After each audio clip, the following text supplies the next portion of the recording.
નમસ્કાર, મારું નામ મહેશભાઈ એમ પટેલ, રાષ્ટ્રીય સંયુક્ત મોરચાના સુરત શહેરના સંયોજક તરીકેની જવાબદારી.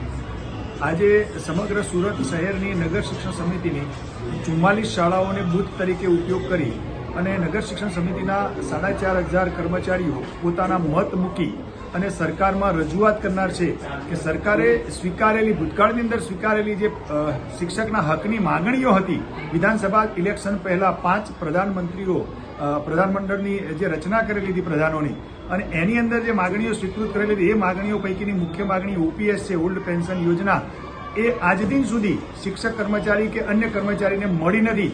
એના માટે અવારનવાર કેટલા પ્રકારના કાર્યક્રમો સરકાર સમક્ષ આપેલા છે, પરંતુ છતાં સરકારે આજ દિન સુધી એને સ્વીકૃત કરી નથી. એ સિવાયની કેટલી માંગણીઓ છે કે જેને સરકારે આજ દિન સુધી સ્વીકૃત કરી નથી. એના માટે તમામ કર્મચારીઓ, શિક્ષક અને તમામ કર્મચારીઓ આ બેલેટનો ઉપયોગ કરી અને પડતર માંગણીઓ અમારી સ્વીકૃત થાય એના માટે સરકાર સમક્ષ મૂકનાર છે.